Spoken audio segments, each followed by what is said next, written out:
नमस्कार, मेरा नाम माधुरी गुप्ता है। मैं बीए सेकंड ईयर का सेकंड पेपर पढ़ा रही हूँ और आज हम नया संविधान शुरू कर रहे हैं। आज हम चीन के संविधान के बारे में अध्ययन करेंगे।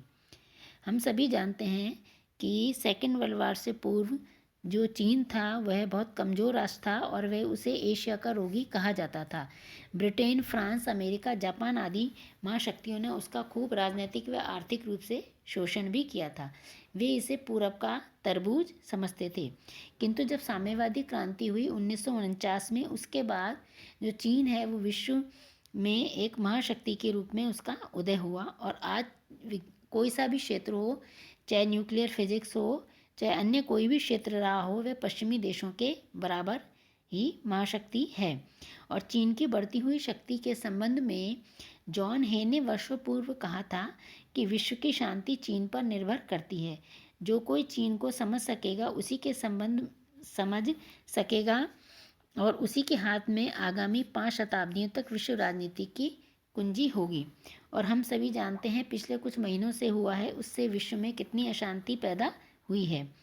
19वीं शताब्दी के प्रारंभ में चीन के संबंध में चेतावनी देते हुए भी नेपोलियन बोनापार्ट ने कहा था कि वह एक दैत्य सो रहा है और उसे सोने दो, जब वह उठेगा तो दुनिया को हिला देगा। यह बात भी बिल्कुल सही है।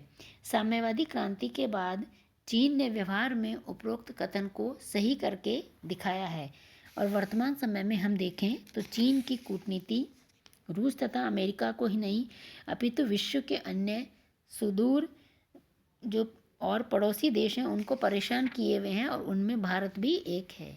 चीन समय समय पर हमारी जो भारतीय सीमा है उसमें विवाद उत्पन्न करता रहता है। कभी हमारी जो भारत की सीमा है उसको अपने क्षेत्र में बताता रहता है।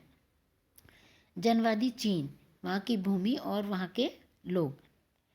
चीन संसार का सबसे अधिक जनसंख्या वाला राष्ट्र है। यह पहले नंबर पर है और क्षेत्रफल की दृष्टि से देखें तो ये तीसरे नंबर का देश है। यहाँ पर 21 प्रांत हैं, 5 स्वायत्तशासी क्षेत्र हैं और 3 नगर निगम क्षेत्र हैं। नगर निगम क्षेत्र में पीकिंग, जिसको हम अब बीजिंग कहते हैं, शंघाई और तिनटसिन है। वहाँ की हम जनसंख्या देखें तो जनसंख्या में वो विश्व का नंबर 1 राष्ट्र है और वहाँ पर जो समस्त मानव जाति का 1/4 भाग है वो चीन में निवास करता है।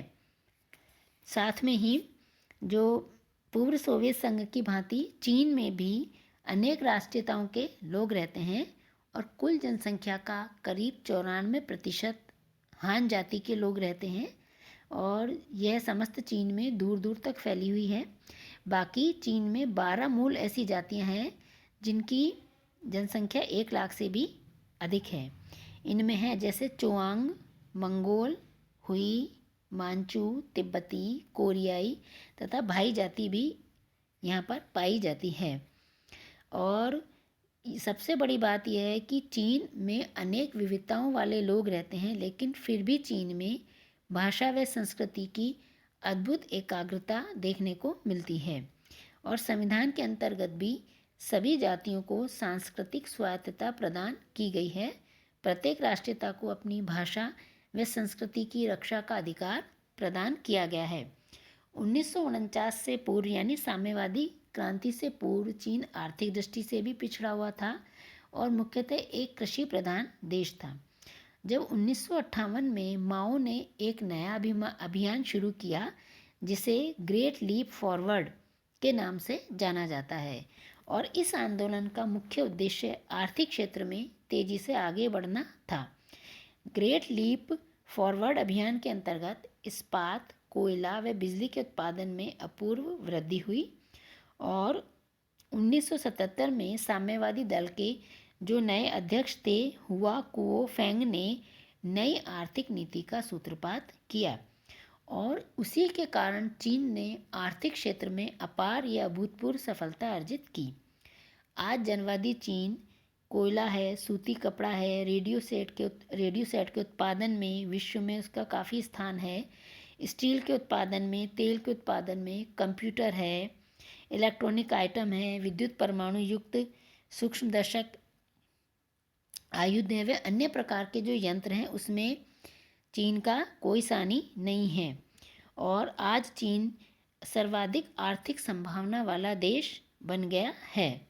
और इसी तरह चीन ने एक और आर्थिक मोर्चे पर अग्रसर हुआ तो दूसरी ओर उसने सैन्य मोर्चे पर भी बड़ी तेज़ी से तरक्की की।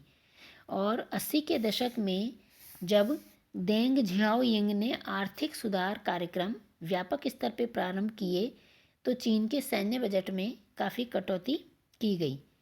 और इसी प्रकार जब शीत युद्ध के युद्धोत्तर काल में रूस व अमेरिका जैसे देशों ने अपने सैन्य बजट में जब भारी कटौती कर रहे थे और अमेरिका ने भी अपने सैन्य बजट में काफ़ी कटौती की।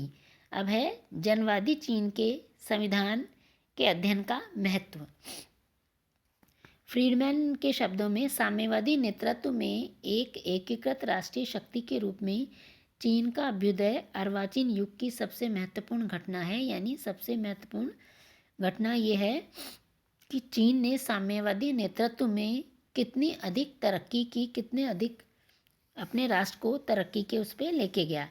यह एक ऐसी घटना है जिसने संपूर्ण विश्व को आश्चर्य में डाल दिया और 60-70 वर्षों के इतिहास में चीन ने अनुकरणीय प्रगति की और वह आज विश्व की महाशक्ति बन गया है और यह सब हम अच्छी तरह से जानते हैं। और इसी तरह जनवादी चीन का जो नया संविधान है वो 1982 में एक नया ऐतिहासिक दस्तावेज के रूप में जाना जाता है। यह चीन की प्रगति और विकास का परिचायक है। जो वहाँ के देंग हैं वो उनके नेतृत्व में माओ त्से तुंग के चीन को एकदम बदल दिया गया। लेकिन इस बदलाव में कोई टूटन नहीं आया, बल्कि यह विकास का निरंतरता का प्रतीक है। आज का चीन मार्क्स हो, लेनिन हो, माओ हो या देंगवाद का चीन हो, देंग की परिवर्तन की नीति के दो आधारभूत सिद्धांत हैं। पहला है समाजवादी मार्ग को छोड़ना नहीं है तथा दूसरा है चीनी अर्थव्यवस्था में निरंतर सुधार करते जाना। देंग की रणनीति का एक अजीब पहलू है कि जिसमें राजनीतिक व्यवस्था साम्यवादी है तथा आर्थिक व्यवस्था में समयानुकूल परिवर्तन कर लिए गए हैं। और 1982 की जनवादी चीन का संविधान नई आर्थिक नीति के बाद नई चीन की महत्वाकांक्षाओं को प्रस्तुत करने वाला चार्टर है। और नए संविधान के अध्ययन का महत्व निम्नांकित कारणों के कारण है। यानी निम्न कारणों के कारण हम चीन के संविधान का अध्ययन करते हैं। पहला है कि महत्वपूर्ण देश का शासन विधान।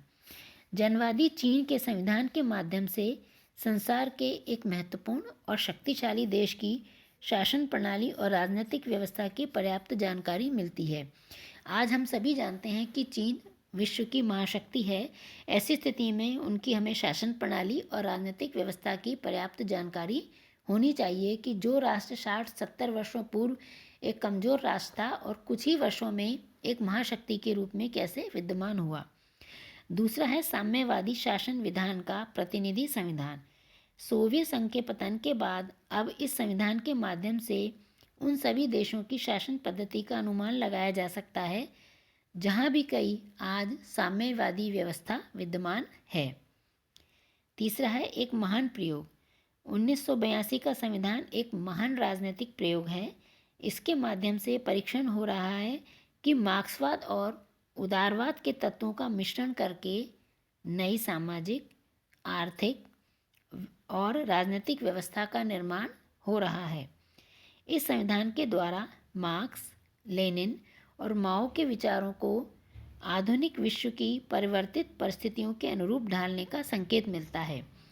क्योंकि जो मार्क्स ने साम्यवाद दिया उसको लेनिन ने अपने यहाँ परिवर्तित किया और माओ ने भी अपने यहाँ परिवर्तित करके नई व्यवस्थाओं के अनुरूप ढालने का प्रयास किया। अगला है विचित्र राजनीतिक संस्थाएं। नए संविधान में राज्य परिषद, केंद्रीय सैनिक आयोग जैसी निराली संस्थाओं का उल्लेख मिलता है।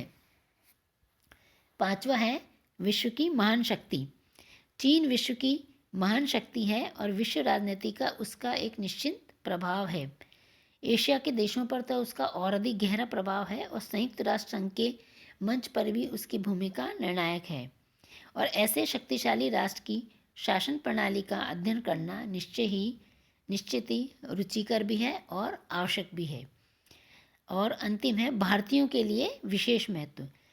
भारतीय विद्यार्थियों के लिए जनवादी चीन के शासन विधान की या संविधान की जानकारी होना विशेष महत्वपूर्ण स्थान रखता है, क्योंकि भारत और चीन पड़ोसी राष्ट्र भी हैं और शीत युद्ध की समाप्ति के बाद अमेरिका ही दुनिया की एकमात्र महाशक्ति के रूप में उभरा है और जिससे उसके विश्व पे छा जाने का खतरा विद्यमान है। आज भारत और चीन विकासशील राष्ट्र हैं जो व्यापक प्राकृतिक संसाधनों से समृद्ध हैं। तो ऐसी स्थिति में भारतीयों के लिए चीन का संविधान का अध्ययन करना आवश्यक है।